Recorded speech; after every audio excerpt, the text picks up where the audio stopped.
বিশাল উঠান জুড়ে সবুজ দুব্বা ঘাস লাগানো আছে।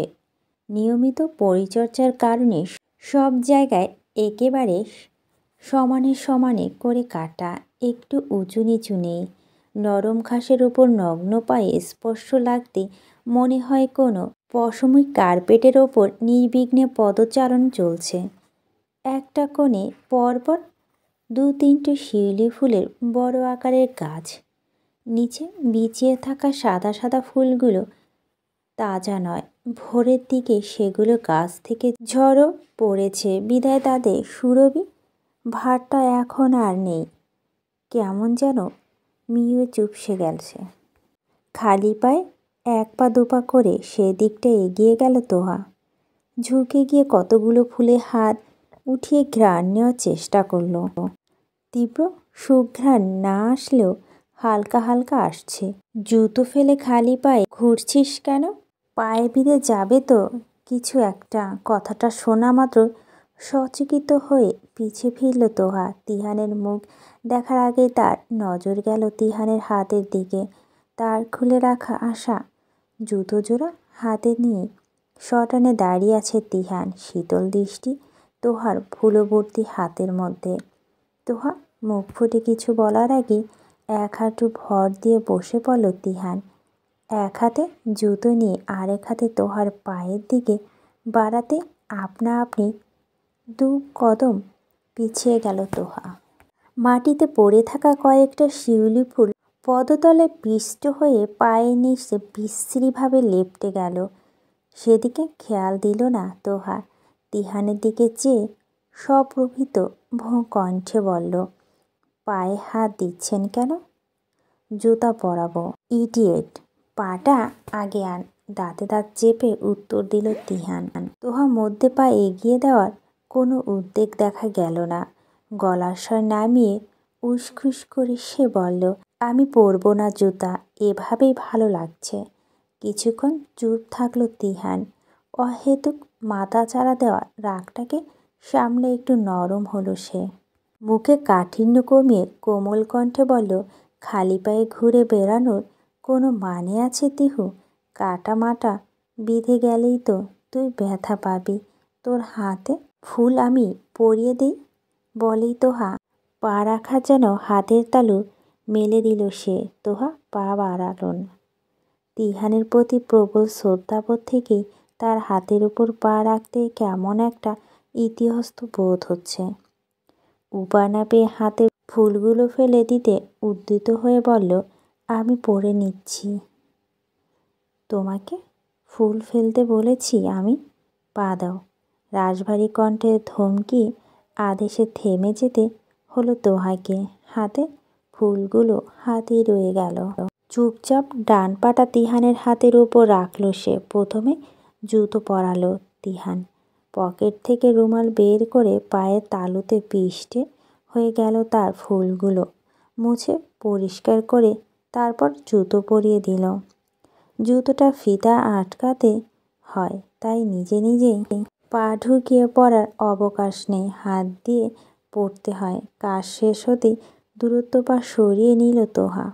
উঠানের এক পাশে বড় একটা কাঁঠাল গাছ আছে।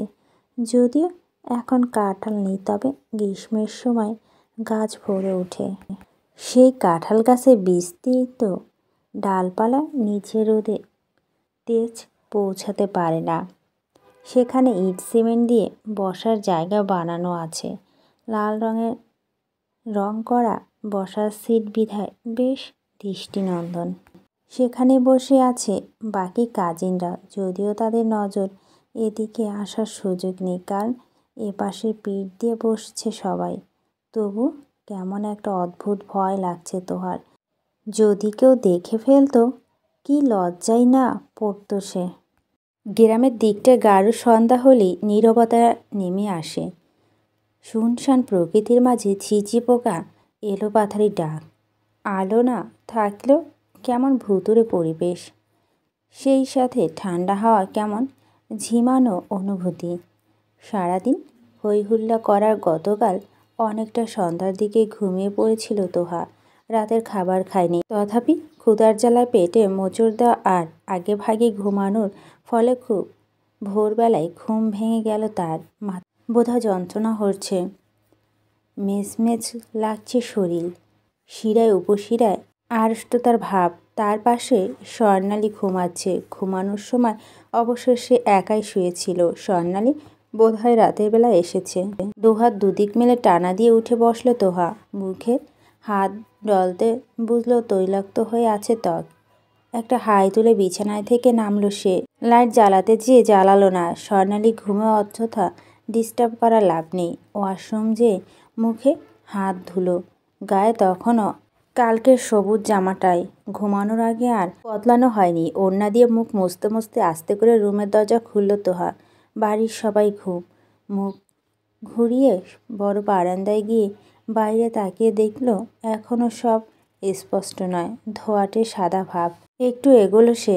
ছোট থেকে শুনে এসেছে শিউলি ফুল রাতে ফোটে আর ভোরে ঝরে যায়। তবে শহরে থাকায় দরুন চাক্ষুষ দেখার সুযোগ পায়নি কখনো। এতদিনে সুপ্ত বাসনা কৌতূহল দমাতে না পেরে সিঁড়ি ভেঙে ধীর পায়ে নিচে নেমে গেল তোহা। এতবার নরম ঘাস পাড়িয়ে উঠানে উপস্থিত হতেই সেখানে সাদা পাতলা টি শার্ট পরিহিত তিহানে দেখে রীতিমতো চমকে উঠল সে। স্পষ্ট স্বরে আপনা আপনি মুখ থেকে বেরিয়ে এলো, আপনি এখানে? কথাটা খুব আস্তে বলেও চারদিকে নিস্তব্ধতা ফিরে তা তিহানের কানে যেতে খুব একটা অসুবিধা হলো না। সাথে সাথে ফিরে এলো তিহান। তোহাকে দেখে অনেকটা অবাকভাবে মুখ স্পষ্ট হয়ে উঠল। পর মুহূর্তে মুখ ফিরিয়ে আবারও আকাশের দিকে দৃষ্টি দিল সে। সেই দিনে তাকিয়ে কণ্ঠে গাম্ভীর্য নিয়ে বলো, কাছে আসো। তোহা গোছানো দৃষ্টি এলোমেলো হয়ে গেল মুহূর্তে। শূন্য মস্তিষ্ক মাথায় হালকা সবুজ রঙের ওড়নাটা টেনে দিয়ে আস্তে করে তিহানের পাশে যেয়ে দাঁড়ালো সে। সে দাঁড়াতে পিছন থেকে বাহু জড়িয়ে ধরে নিজের কাছে টেনে নিল তিহান। অপ্রস্তুত হয়ে বলল তোহা বিচলিত কণ্ঠে, বলো কি করছেন? কেউ নেই এখানে। তিহানের কাট কাট উত্তর। হঠাৎই বাক্যশূন্য হয়ে গেল তোহা। শিউলি ফুলের তীব্র সুঘ্রাণ চারদিক মমা করছে। ফুলের সুবাসের সাথে প্রেমিকের উষ্ণ আবেগী ছোঁয়া মাথায় কেমন ঝিমঝিম করছে। মনে হচ্ছে এখনই মোছা যাবে সে। এত ভোরে উঠছ যে? গত রাতে তো খাওনি, ক্ষুধা পেয়েছে? কিছুক্ষণ আমতা আমতা করল তোহা। এরপর একটু থেমে থেমে বোবা কণ্ঠে উত্তর দিল, আমি আসলে ফুল দেখতে এসেছিলাম। ফুল? ওই যে শিউলি ফুল। হাতের তর্জনী উঁচিয়ে ইশারা করল তোহা। তার ইশারা অনুসরণ করে সেই দিকে তাকালো তিহান। মাটিতে চাদরের ন্যায় বিছিয়ে থাকা শিউলি ফুলগুলো দেখে ঠোঁটের কোণে মৃদু হাসি ফুটে উঠল তার। তোহা সমেক সেখানটায় গিয়ে দাঁড়ালো সে। তোহাকে ছেড়ে দুহাতে মুঠো ভর্তি ফুল নিয়ে তোহার হাতে আঁচলা ভরে দিল। কেন যেন এতগুলো তাজা সুরভি ফুলে দেখে তোহার মনের কোণে নিভিয়ে থাকা বাচ্চা সুলভ মনটা জেগে উঠল। খুশিতে লাফিয়ে উঠে নেহাতি ছেলে মানুষী কণ্ঠে সে বলল, দেখেছেন কি সুন্দর? ঠোঁট বাঁকিয়ে হাসল তিহান। মেয়েটা অল্পতেই বাঁধ ভাঙা খুশিতে ফেটে পড়ে। তার আগে থেকেই জানা আছে। উঠে দাঁড়ানো সে। আচমকাই তোহার মাথায় ঘোমটা নামিয়ে দিয়ে কানে একটা ফুল গুঁজল। তারপর আরও একটা, এতপর আরও আরেকটা। মোটমাট 3টে ফুল। তোহার অস্থিরতা ভরপুর দৃষ্টি মেজের দিকে। তিহানের ঠোঁটে তখন ধীর কণ্ঠে গান চলছে, বাতাসে ঠোঁট উড়িয়ে দিলাম।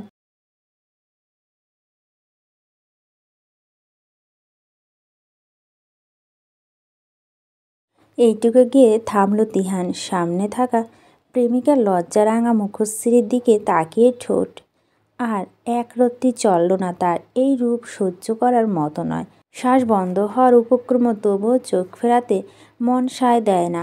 অগত্য তিহান শুধু দেখেই গেল, দেখেই গেল এবং দেখেই গেল। কাঁঠাল গাছের বড় বড় ডালের ফাঁক ফোকরে থেকে পাখিদের কিচিরমিচির ডাক কানে ভাসছে। সেই মধুর সুরেলা করতানে ঘোর কাটল তিহানের। ততক্ষণ দৃষ্টি নামিয়ে তোহার দিকে একটু দূরত্ব দিয়ে দাঁড়ালো সে। তিহান সরতেই হাতের ফুলগুলো মাটিতে রেখে মাথা পুনরায় ওড়না টেনে নিল তোহা। লজ্জায় লালাভা আভা এসে পড়েছে দুগালে। পকেট থেকে ফোন বের করলো তিহান।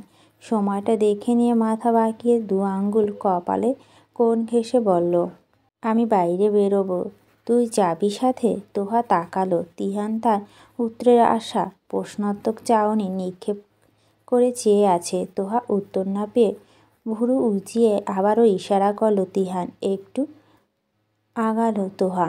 কিছু না বলে তিহানের হাত আঁকড়ে ধরে মুচকি হাসল তিহান। নিজেও তোহার হাতের মুঠোটা শক্ত করে ধরে গেটের দিকে হাঁটতে লাগলো। তিহানের সাথে পা মিলিয়ে হাঁটতে হাঁটতে তোহা বলল, এই ভোরবেলা কোথায় যাবেন? একটু হাঁটব। ভোরবেলা গ্রামের মাটির রাস্তা ধরে গন্তব্যহীনভাবে হাঁটা একটু অদ্ভুত শান্তি আছে, বুঝলি? আপনি কিভাবে জানলেন? আপনি তো শহরে থাকেন। আমি কি তোর মতো বাচ্চা নাকি? আজ পর্যন্ত হুটহাট কত জায়গায় ঘুরতে গিয়েছি, কোনো হিসেব আছে? এই গ্রাম বাংলা প্রকৃতি আমার ঢের চেনা আছে। তোর মতো ঘর গুনে ব্যাঙের নাকি আমি, গাধা! বলে এক হাতে নিঃশব্দে লোহার মেন গেটের হাতল ঘোলালো তিহান। ঠোঁটে চেপে ধরল তোহা। কোনো রকম শব্দ ব্যয় না করে গেটটা খোলা হয়ে যেতে কৌতূহলী কণ্ঠে প্রশ্ন করল, গেট খোলাই থাকে সারা রাত? না, আমি মোস্তাক চাচাকে বলে খুলিয়েছি। চকিত আশেপাশে তাকালো তোহা। তার অস্থিরতা ভরা ভীত দৃষ্টি দেখে তিহান স্বাভাবিক কণ্ঠে বলল, শান্ত হ, উনি নেই এখানে, গেট খুলে দিয়ে চলে গেছে। এখন হয়তো নিজের ঘরে ঘুমাচ্ছে। তিহান কথা ছোট্ট করে স্বস্তিদায়ক একটা শ্বাস ছাড়ল তোহা। তিহান হাসল। তোহার হাত টেনে তাদের নিয়ে বেরিয়ে যেতে যেতে মৃদু কণ্ঠে বলল, এত ভয় পাও কেন? তোমায় অসম্মান হবে এমন কিছু আমি কখনোই করব না, ভরসা রাখো। গ্রামের মাঝামাঝি প্রশস্ত রাস্তা মাঝখান দিয়ে হেঁটে যাচ্ছে তারা। কোনো কথা নেই দুজনের ঠোঁটে, তবু নীরবতার মধ্যে যেন হাজারো ভালোবাসার নিখুঁত নিস্তব্ধতা বহিঃপ্রকাশ। এলোমেলো হাওয়া বইছে, ঠান্ডা শীতল ভোরের মাতাল হাওয়া। তারা হাঁটছে বেশ অনেকক্ষণ যাবৎ। সকাল হয়ে গেছে প্রায়। 2-1 মানুষ আনাগোনা শুরু হয়েছে। কতক্ষণ বেশ ভালোই লাগলো। এখন রীতিমতো হাঁপিয়ে উঠেছে তোহা। পা ব্যথা করছে। উপায়ন্ত তিহানের দিকে তাকালো সে। লোকটা নির্বিকার, কোনো রকম আলসতা না নিয়ে অনায়াসে হেঁটে চলছে। মুঠোবন্দি থাকায় ঘামে ভিজে যাওয়া হাতটা নাড়ালো তোহা। কাতর কণ্ঠে ডাকলো, তিহান ভাই। তিহান ঘাড় ফিরিয়ে তাকালো। মুহূর্তে দৃষ্টি সরিয়ে বাঁকা হেসে ব্যঙ্গ করে বলল, এইটুকুতে ক্লান্ত? সাধে কি তোকে ঘরকুনে ব্যাঙ বলি? মুহূর্তেই চোখ দৃষ্টি আগুন হয়ে গেল তোহার। তিহানের হাতটা ঝাড়া মেরে সরানোর চেষ্টা করে সে উত্তপ্ত কণ্ঠে বলল, আপনি আমাকে বারবার ব্যাঙ বলেন কেন? আমি কি আপনার মতো বুড়ো নাকি যে সব জায়গায় একা একা ঢিং ঢিং করে ঘুরে বেড়াবো? খালামণিকে বলে আপনার ঘোরাঘুরি বন্ধ করতে হবে। এক ভুরু উঁচিয়ে বাঁকা চোখে তাকালো তিহান। তোহা তখন তার হাত ছাড়ানোর চেষ্টা করছে। সরু চোখে সেদিকে দেখে নিয়ে একটানে তার হাত ধরে নিজের দিকে টেনে নিয়ে তিহান চোখে চোখ রেখে বলল, কি বলবি আবার বলতো? সেম টোনে বলবি ওকে? তোহা থামল। সারানোর জন্য নাড়াতে থাকা হাতটা নিস্তেজ হয়ে তিহানের হাতের মাঝে আবদ্ধ হয়ে রইল। দৃষ্টি ঘুরালো সে। বিড়বিড় করে বলল, আপনি সত্যি সত্যি একটা অসহ্য। তবে এরপর আর বেশিক্ষণ চলল না তাদের পথচারণ। একটা রিকশা ডেকে সেটা তোহাকে নিয়ে উঠে বসল তিহান। শত হলো পিয়সীর পায়ে ব্যথা করছে, প্রেমিক কি তা সহ্য করতে পারে? শুক্রবার উৎসবমুখর দুপুর। খানিক আগে শাওয়ার নিয়ে বেরিয়েছে তোহা। পরনে কাঁচা হলুদ রঙের একটা সুতির জামা, চুলগুলো আধ ভেজা। স্বর্ণালী দাঁড়িয়ে আছে জানালার ধার ঘেঁষে, তার হাতে একটা লাল রঙের বোতল। ভুরু কুঁচকে কৌতূহলী দৃষ্টি নিয়ে সেটাই উল্টে পাল্টে পর্যবেক্ষণ করে চলছে সে। কি ওটা আপু, এভাবে দেখছো যে? নানু তো বলল আলতা, ছোট্ট করে উত্তর দিল স্বর্ণালী। কি বললে? আলতা? বলে বিছানা থেকে উঠে দাঁড়ালো তোহা। স্বর্ণালীর কাছে যেয়ে বোতলটা হাতে নিয়ে মুখ খুলল। লাল রঙের আঙুল মেখে গেল। আঁতকে উঠল সে। অতিরিক্ততে মেজাজ খারাপ হয়ে গেল স্বর্ণালীর সামনে তা প্রকাশ করে চুপচাপ বোতলটা আটকে ওয়াশরুমে যেয়ে হাত ধুয়ে আসলো। বাড়ির ছেলেরা এখন বাসায় নেই, সবাই পাঞ্জাবি পরে নানার সাথে মসজিদে গেছে। খালুরা নেই, সেজন্য তারা দুজনে নেমে রান্নাঘরের দিকে গেল। স্বর্ণালীর হাতে এখনও আলতার বোতলটা বিদ্যমান। রান্নাঘরে আফিয়া, আতিয়া, নানু সবাই আছে। তারা দুজন বসলো, তবে খানিক বাদে সেখানটায় আর মন টিকল না তোহার। এক দৃষ্টিতে কিছুক্ষণ পাশে তাকিয়ে উপরে রাখা বোতলটার দিকে চেয়ে থাকলো সে। মনের মধ্যে অনেক আলতা পরা অদম্য ইচ্ছা জেগে উঠছে আস্তে আস্তে। কাঁঠাল গাছের নিচে বসা জায়গাটা পা তুলে বসেছে তোহা। তার এক হাতে আলতার বোতল, আরেক হাতে লাল রঙের মাখামাখি হলুদ রঙের জামা কাপড় পর্যন্ত মেখে যাচ্ছে, তবু আলতা পরা তীব্র জেদ পেয়ে বসেছে তাকে। মূলত এটা কোনো কঠিন কাজ না, তবু প্রথমবার করার কারণে সে ঠাউর করতে একবারে অপারগত তোহা। কালো ভুরু জোড়া কুঁচকে আছে, বাচ্চাদের মতো চেপে রাখা ঠোঁটে বিরক্তর আভাস। এক পর্যায়ে বেশ অনেকগুলো আলতা ঢেলে দেওয়ায় তার পায়ের কোণায় গড়িয়ে টুপটুপ করে ঘাসের উপর পড়তেই একটা শক্তপোক্ত হাত তার পাটা টেনে নিল। চমকিয়ে তাকালো তোহা। তিহানের পরনের সাদা পাঞ্জাবি। মাত্রই বোধহয় ফিরেছে সবাই। তিহান এক হাতে পানির বোতল, আশেপাশে তাকিয়ে পা সরিয়ে নিতে চাইল তোহা। তিহান দিল না। পানির বোতল থেকে পানি ঢালতে ঢালতে অপর হাতে আলতাগুলো ডলতে ডলতে উঠতে উঠতে বলল, যেটা পারিস না সেটা করিস কেন? ভর দুপুরে আলতা পরার শখ হয়েছে? ইডিয়েট। তোহার খারাপ মেজাজ আরও বিগড়ে গেল। দাঁতে দাঁত চেপে সে বলল, আপনার কি সমস্যা? আমার পা আমি আমার হাত দিয়ে পড়ছি, আপনার কি হয়েছে? তোহা রাগত কণ্ঠে বিপরীতে ঠোঁট টেলিয়ে হাসল। তিহান ভেজা পাটা রুমাল দিয়ে মুছে দিতে দিতেই তোহার দিকে তাকে অপদামস্তক চোখ বুলিয়ে কণ্ঠে হাসির রেশ টেনে বলল, পড়তে তো পারছো কই হলদে পাখি? বলেই তো হাত থেকে বোতলটা নিয়ে নিল সে। নিজের হাঁটুর ওপর তোহার পা রেখে নিজের এক আঙ্গুলে আলতা ভরিয়ে সুন্দর করে নিখুঁতভাবে পরিয়ে দিতে লাগলো। কয়েক ফোঁটা গড়িয়ে পড়ল তার ধবধবে সাদা পাঞ্জাবিতে। সেই দিকে ভ্রূক্ষেপ করল না তিহান। এক মনে আলতা পরানোর ধ্যানে নিমজ্জিত সে। হঠাৎই সামনের মিজান রহমানকে দেখে পিলে চমকে উঠল তোহা। সে এদিকে এগিয়ে আসতেই তৎক্ষণাৎ তোহা এক ঝাটকায় পা সরিয়ে দিতে গেলেই তিহান বাধা দিয়ে বলল, সমস্যা কী? উত্তরে তোহা ভীতি ভীতি কণ্ঠে চাপা গলায় বলল, পা ছাড়ুন, নানা আসছে এদিকে। ও আল্লাহ! নানার কথা শুনে বিন্দুমাত্র বিচলিত দেখালো না তিহানকে। তোহা তখন মাথা নিচু করে রেখেছে প্রচণ্ড ভয়ে। লোকটা নির্ঘাত তাকে তুমুল লজ্জা ফেলবে আজ। এরই মাঝে তাদের একদম কাছাকাছি এসে উপস্থিত হলো মিজান রহমান।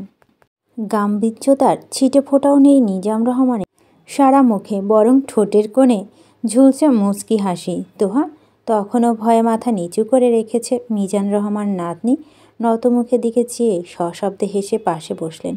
তোহা ডান পায়ে আলতা পরানো ইতিমধ্যেই শেষ হয়েছে তিহানের। পাটা নামিয়ে রেখে মিজান রহমান হাস্য উজ্জ্বল মুখের দিকে চাইল সে। তারপর একেবারেই স্বাভাবিক কণ্ঠে বলল, বাচ্চা মানুষ তো নানা পড়তে জানে না আর কি। বলে অবিলম্বে তোহার বা পাটা নিজের হাঁটুর উপর তুলে নিল। মিজান রহমান আবারও হাসলেন, খানিকটা দুষ্টুমি করে ফিসলে গলায় বললেন, মনোয়ারাকে আমি এভাবেই আলতা পরিয়ে দিতাম। কথাটা শোনা মাত্র হেসে ফেলল তিহান। চমৎকার সুন্দর, নজর কাড়া হাসি মুখ। সুপুরুষ চেহারার মাঝে কোথাও যেন একটু লজ্জাভাব লুকিয়ে আছে। অপরদিকে তোহা তখন ঘোররত লজ্জা আর ঘটনার আকস্মিকতায় অজ্ঞান হবার অবস্থা। মনোয়ারা তাদের নানুর নাম। তথাপিত নানার কথার মানে ইঙ্গিত ইশারা বুঝতে কোনো রকম কষ্ট হয়নি তার। তোমার না নানুর সাথে পারিবারিক বিয়ে হয়েছিল? তবে নিছক কৌতূহল নিয়ে প্রশ্ন করল তিহান। বিয়ের পর প্রেম করা যায় না বুঝি? তোমাদের নানু খুব লাজুক ছিল বুঝলে। বিয়ের 2-3 মাস অবধি প্রয়োজন ছাড়াই কথা বলেনি আমার সাথে। আমি তখন প্রাপ্তবয়স্ক যুবক, বুকে এক সমুদ্র প্রণয়ের ঢেউ। রাতের বেলায় বাড়ি ফেরার সময় আলতা, শাড়ি, চুড়ি নিয়ে আসতাম, পাগলামি করতাম। তোমাদের নানুর মুখ বুজে সহ্য করত। আরক্তিম লাল আভা ছেয়ে যেত তার গাল। তারপর ধীরে ধীরে তার লজ্জা কাটল। বউ হলো, কয়েক মাস পর্যন্ত ব্যক্তিগত প্রেমিকা ছিল সে আমার। আরে বা না, তুমি দেখি বলি ভুরু দুবার উঁচিয়ে দুষ্টুমি করল তিহান। মিজান রহমান হেসে আস্তে করে তিহানের কাঁধে চাপড় মারল।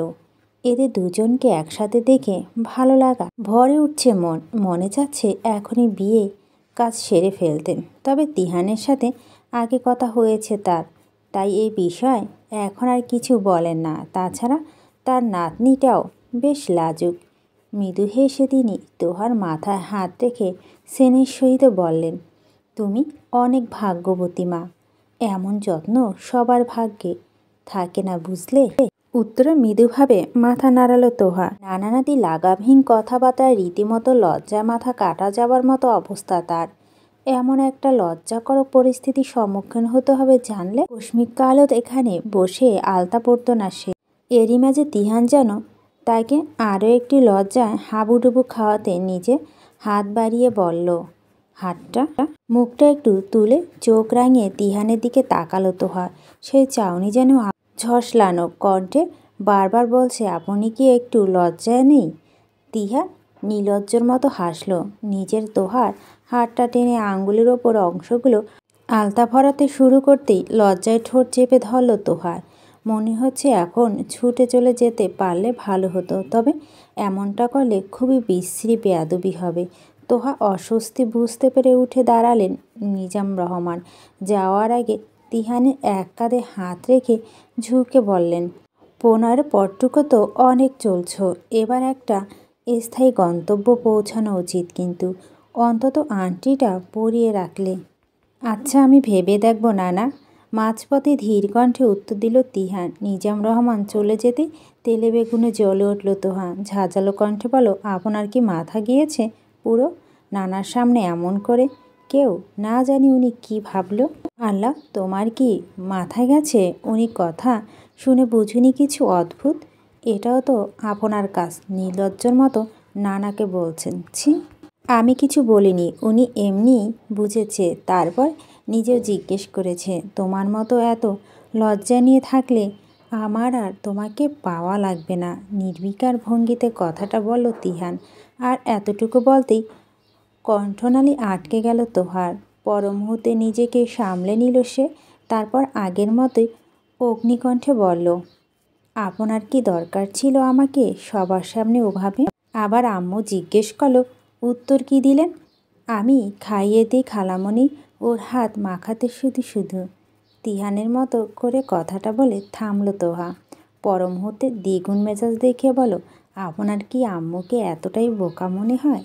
তোহার কথাটায় প্রতিক্রিয়া দেখালো না তিহান। পরক্ষণে তোহা চার হাত পায়ে তার আলতা পরানো শেষ। আলতার বোতলটা বন্ধ করে বসার জায়গায় উপরে রাখল তিহান। তোহার হাত পা লাল রঙের রাঙানো, পরনে হলুদ কামিজ, মাথায় ঘোমটা। মনে হচ্ছে হলুদের আসরে কোনো বউ পালিয়ে এসে হবু বরের সাথে প্রেমে মেতেছে। তিহান এক দৃষ্টিতে কিছুক্ষণ কাঙালের ন্যায় চেয়ে থাকলো। এরপর তোহা হাত দুটো মুঠো নিয়ে মাথা অল্প ঝুঁকিয়ে হাতের উল্টো পিঠে নিজের কপালে ছুঁয়ে দিয়ে চোখে চোখ রেখে বলল, দীর্ঘ প্রেম কাহিনী পূর্ণতা পাক। এই মুমূর্ষু প্রেমিকের অপেক্ষা অবসান হোক। তুমি শুধু আমারই হও। বারান্দায় গোলাকার জায়গাটা ছেলে মেয়ের খোশ গল্প মেতে উঠেছে। বসেছে রেলিংয়ের পাশে দেয়ালে পিঠ ঠেকিয়ে। তার পাশে রেলিং হেলান দিয়ে আছে তুর্য, অপর পাশে স্বর্ণালী। তিহান বসেছে সাইফ আর নৌশাদের পাশে। অনেকটা বৃত্তাকার আছে তারা। তোহা উদাস মুখে সাদা স্বচ্ছ আকাশের দিকে চেয়ে আছে। সাদা আকাশে প্রতিচ্ছবি পেয়েছে তার ঘন কালো হরিণী চোখ দুটোতে। মনে হচ্ছে কোনো গভীর কালো জলদিঘিতে সাদা শুভ্র পরি ডানা মেলে মেলান করছে। ঠোঁটে কোনটা একটু প্রসারিত হলো তিহানের। নুশাদের দৃষ্টি তখন আগাগোড়াই তোহার দিকে। ভুরু কুচকে মজার ছলে সে বলল, আলতা টালতা পরেও তো একবারে বউ সেজে বসে আছিস তোহা। ব্যাপার কি তুর্য ভাইয়া, তোমার বোনের মতলব তো ভালো ঠেকতাছি না আমার। নুশাদের কথায় হাসলো তুর্য। কিরে, আলতা পরেছিস কেন? বলেই তোহার মাথায় হালকা চাটি মারল তুর্য। এতক্ষণে ধ্যান ভাঙল তোহার, কথাগুলো কানে ঢোকেনি। তার উপরে তুর্য আর নুহাসকে তার দিকে চেয়ে থাকতে দেখে আরও কত বিলম্ব হয়ে পড়ল সে। নড়েচড়ে বসে বিচলিত কণ্ঠে বলল, কিছু বললে তোমরা? এবার যেন আকাশের চাঁদ হাতে পেয়ে গেল নুহাস। কয়েকগুণ উৎসাহ নিয়ে জোর গলায় সে বলল, এবারও তো 100% শিওর ভাইয়া, তোমার বোন নির্ঘাত প্রেম করে। বেখেয়ালি হওয়ার এর প্রথম লক্ষণ। এবারও নুহাসের কথা হেসে উড়িয়ে দিল তুর্য। তোহার মনে তখন আবারও অন্যমনস্ক হয়ে পড়েছে। অকারণে মন খারাপ লাগছে। মন ভালো থাকার হাজারটা কারণ থাকা সত্ত্বেও এই অকারণটা সব দখল করে বসে আছে। এরই মধ্যে সবার জন্য চা দিয়ে গিয়েছে মনোয়ারা। বড় ট্রেতে চায়ের সাথে টোস্ট বিস্কিট, বিস্কিটের ওপর চিনি দেওয়া, খেতে বেশ সুস্বাদু। গরম চায়ের কাপ হাতে তুলে নিল তোহা। কাচের কাপে হাত তুলে না ধরে সরাসরি কাপের গায়ে ধরার কারণে হালকা একটু ছ্যাঁকা খেলো আঙুলে।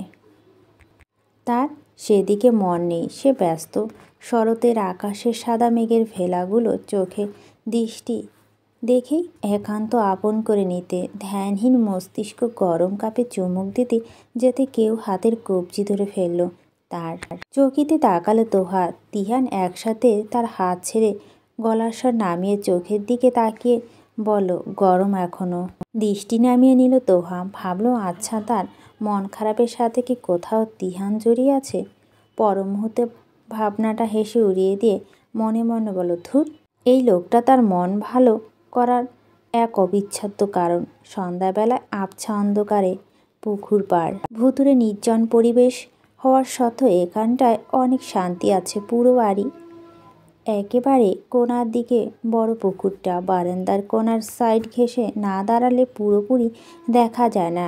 স্থির স্বচ্ছ পানিতে এক দুটো সবুজ পাতা ভাসছে।